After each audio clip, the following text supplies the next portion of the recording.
Welcome back to AskAPop. Today we're talking about heart and soul in the clouds. Now, recently, a famous fellow joined the church in New Jerusalem, and it caused a little bit of a kerfluffle for quite a few folks because the fact that for most of his life, this fellow didn't believe in Jesus Christ, and he was pretty vocal about it. But as what the secular world calls the Big C was coming down on him pretty hard, he decided to rethink his whole philosophy on the Big C. And as he did, he decided to turn his heart and soul over and proclaim Jesus Christ as his Lord and Savior. And like I said, that caused a bit of a stir with a lot of people. Now, before I go on with that, I'd like to take a time to stop and talk about something else that's near and very close to our hearts, and that is our data and how it gets backed up.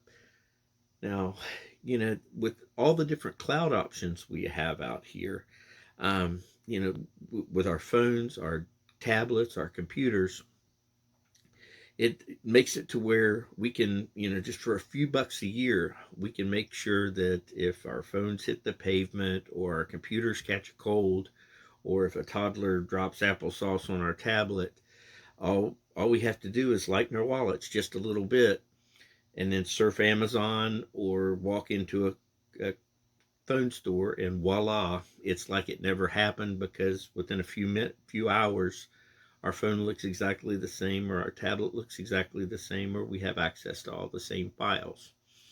And if you think about it, we could try to time that just exactly right if we knew exactly when we were going to drop that phone, to where we would only have to pay just a few bucks to back up that phone once, be able to get all that done. But on the other hand, if we're backing that phone up all the time over, let's say, 10 or 12 years, think about all the benefits we'd have of the peace of mind of knowing that it's backed up, plus sharing files with friends. No, like I said, knowing that it's backed up, also being able to access those files anywhere from any different device. So there's a lot of other benefits to it.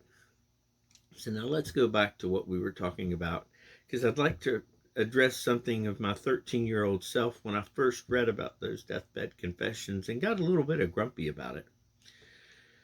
Now, yes, I could tell him that, yeah, the deathbed confession seems like a bit of a loophole, but at the same time, I would like to say to that person that did the deathbed confession, first and foremost, welcome to the party. We love having you here.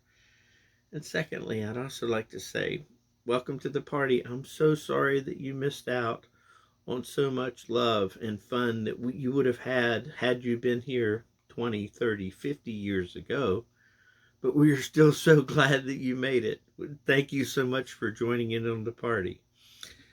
Now, if as far as the pictures, you might have noticed that there's one of the our rendition of the Ark.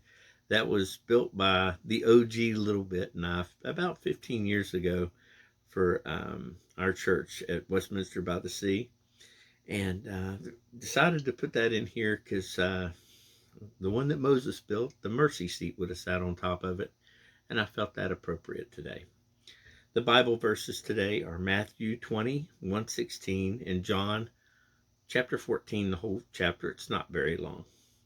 As far as questions go, how do you feel about the parable of the laborers? And secondly, how about the thoughts on welcome to the party? Just a couple thoughts. God bless you. Have a great day. And if you are in the party, glad you're here. And if not, come on in. The water's great. Have a great day.